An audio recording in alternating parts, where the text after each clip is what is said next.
Okay, so now I want to talk about formatting output. Formatting output is basically just the way that you're going to display the data. So the way a value is displayed.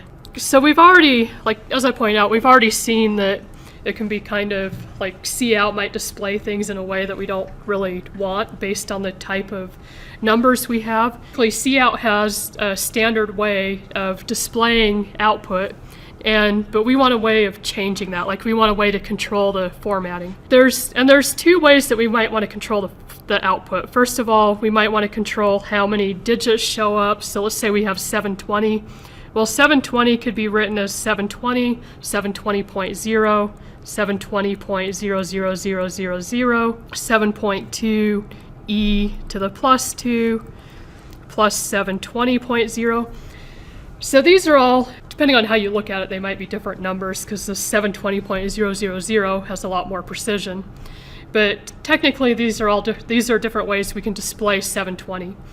Depending on, like if we actually have this number, so we have a number with a lot of precision in the measurement, we want it to display it with all the zeros rather than like that with just the 720 and no decimal.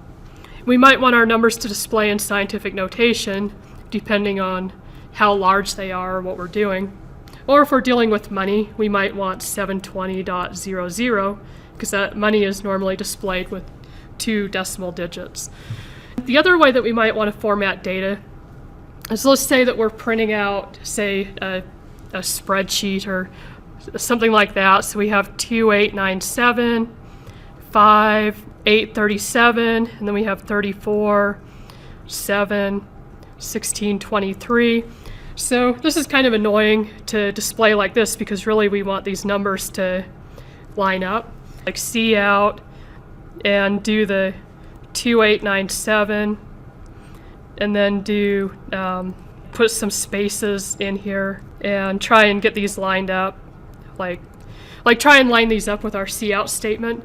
But there's a way that we can set the width of the space that we have in this allowed for this number. So I'm going to start with that. So there's the set width, and this is one of the stream manipulators. So set width sets the field width. So this is a stream manipulator that we can use to specify the width of our field. So stream manipulator that can set the width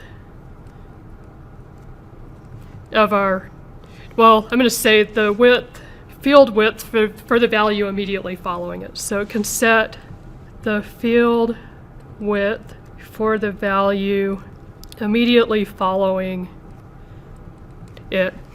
And so the way this is going to work is it's just set width and then our field width. So this is going to be a number.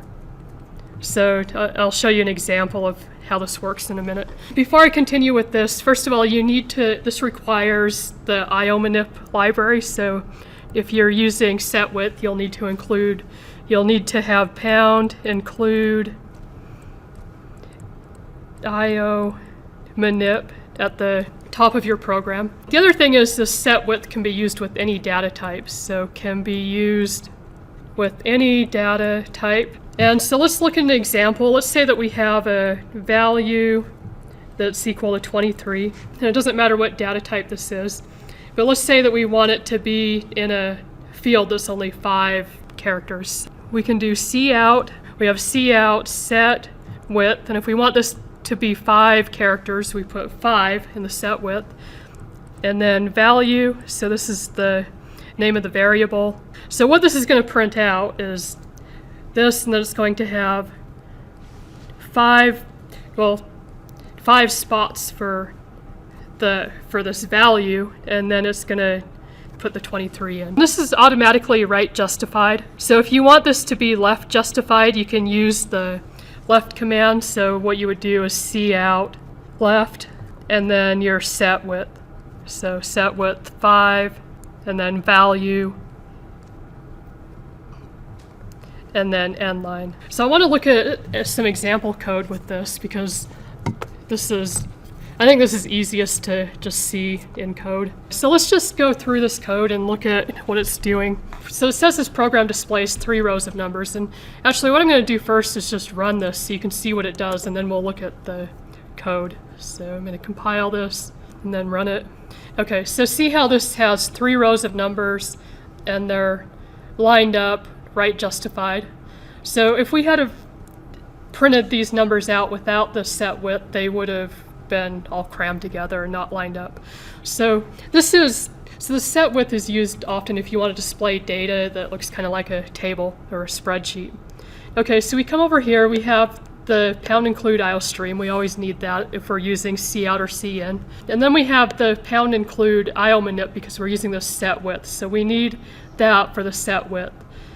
Then we have our numbers, and these are just hard-coded into the program, and they're integers. So we have num1, num2, num3, and it just says what they are. And then we have our cout. So we have cout, set width, and we're setting a width of 6 spaces. And if we go over here, you can see that this has 1, 2, 3, 4, 5, 6, and then num1. And notice how when we need to set the width for each variable. So if you set the width once, it's not going to save that setting for your next variable that you see out. You have to set this for each time you want to use this. You have to use the set width. So we have our first row, cout set width 6, num1 set width 6, and then end line. So let's just change these and see. So this should change all of these so that there's 8 spaces in the field instead of just 6. Compile it, run. So now I have 8 spaces for each of these fields on the first 2 rows, and the third row is still 6. I'll change these to 8. So now that has 8.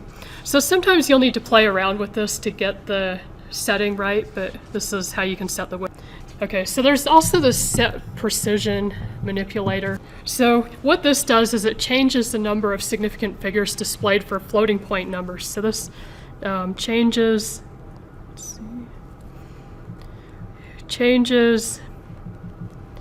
number of sig figs displayed for floating point numbers.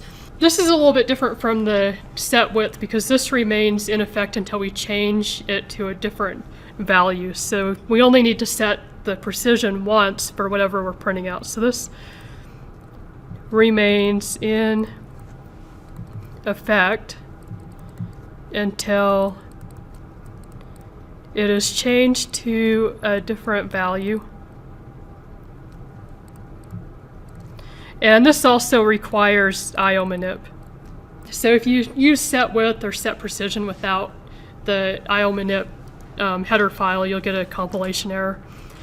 So let's look at specifically how this would be used. So let's say we have a double that's called val, and it's equal to 1.2, 3, 4, 5, 6, 7, 8. So let's say we don't want to display all of these digits. So we would do cout set precision, and then we just set the number of sig figs that we want in the set precision. So what we're doing here is we're saying we want this to display 5 significant figures from this number. So val end line. So what this is going to display is the first 5 significant figures from this number. So this is going to show 1, 2, 3, 4, 5. We could also set this to 4. If that's 4, then we would get 4 significant figures in this number. Or 3, then we would get 3 significant figures in this number. Yeah, this one rounds, so I did this first one wrong. So when this had the 5, this would have been 1.2, 3, 4, 6. Set precision 4, this would be 1.235. Set precision 3 would be 1.23. But there's also these fixed and Shellpoint manipulators, and these are used with the set precision. So what the fixed does is this forces Cout to print the digits beyond the decimal. So what I mean by that is, let's say we have double x is equal to 123.4567, and then we have Cout set precision 2, and then if we use the fixed with this, and then x end line, this is going to print out 123.46. So when we use the fixed, we're setting the number of digits that appear after the decimal. If we don't have the fixed, then the set precision is setting all of your significant figures. But with the fixed, your set precision is setting the digits that appear after the decimal. So in this case, it's saying 2. So what fixed does is it forces Cout to print digits in fixed point, so that's why it's called fixed, in fixed point notation after the decimal. And then with this Shellpoint, so you'll see that often, if you have a floating point number and it's like, let's say you have 12.0, if you just display that with Cout, it's just going to print 12. So if you want to force it to show the zeros, you can use the Shellpoint manipulator. And so what this does is it displays floating point numbers.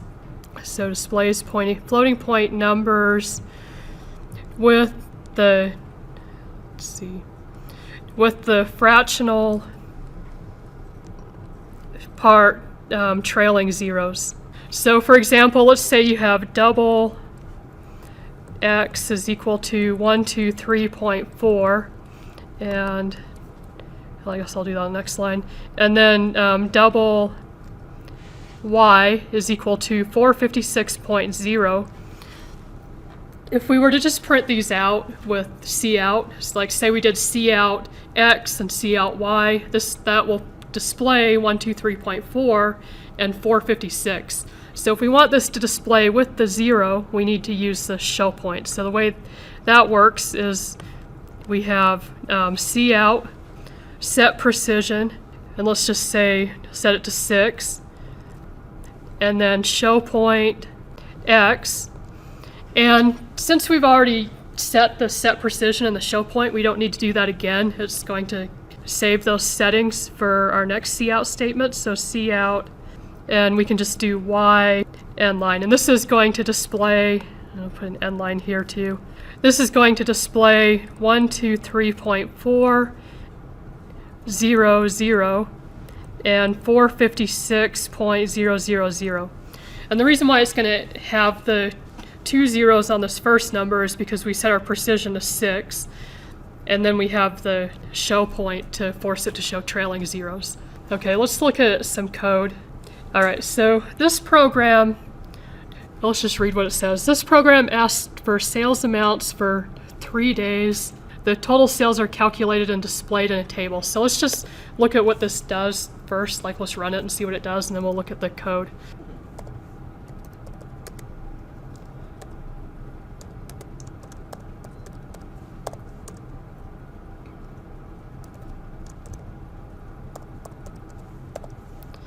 Okay, so I compiled this and ran it. Now it's saying enter the sales for day 1. So I'll enter, let's just do like 345, 467, and 789. So this has our, so see how this is displaying these? So we have kind of a table, sales amounts, and then line, and then we have our stuff lined up. So day 1, 345, 467, 789, and then 1601 was the total. Since these are dollars, I usually like to put the dollars in here, but let's just look at how they're doing this. So first of all, we have our IO manip, so we need that because we're using set width and also set precision. So we have enter the sales for day 1, and it would probably be a good idea to put some dollar signs here. As say I didn't have that dollar sign there and the user did this. So see how it has a 0, now it has a 0 stored to day 1, and then it just has kind of junk in these other numbers. So basically there's an error flag in CN right now because it tried to read in a character for when it was expecting a floating point number. This is one reason why it's really important to specify to the user that when they enter values, or like in this case, you're just expecting a number, so they don't enter a dollar sign with a number. So originally this code just had this, like without the dollar sign, so let me compile and run that. So then see how it says enter the sales for the day, and it would be really easy for the user to just think they need to put a dollar sign there because they're entering money, and then it's gonna trigger an error in the program. So, but I think it's good, like if you just put a dollar sign here with your cout statement, that pretty much tells the user that they don't need to include the dollar sign, because now says enter the sales for the day, and you're entering it next to a dollar sign. So now you can just do your number, and then it has the next day. All right, so now I just wanted to throw that out because so this program is in the book, and I just noticed they didn't have the dollar sign there, so it would be easy to enter the data wrong. Okay, so now they add up the total sales, so we've seen how to do that. Now let's look at how they're displaying this. So we have cout, new line, sales amount, new line, and so you go to the new line. This is just kind of nice formatting because this is right after the user's been entering data, and then we skip a line before printing output, so then the output's not right next to what the user was entering. So it just makes the program easier for the user to read. And then we have some formatting, and then we have set precision. So we're going to set the number of digits to 5, and we only need to set this precision once. So this is the number of significant figures that we're going to display. We're going to display 5 significant figures. And we only need to set this once because it's going to keep that setting until it's changed. And then we come down here, we have day 1, day 2, day 3 in total. And they've done the formatting in the code with spacing in these string literals for the day 1, day 2, day 3, and then they've set the width for the numbers. If we do the fixed here, so we're dealing with money, we could do fixed, set precision, and then make the set precision 2. Remember, with the fixed, it's going to fix the decimal point. So now the set precision is, now there's going to be 2 numbers displayed after the decimal point.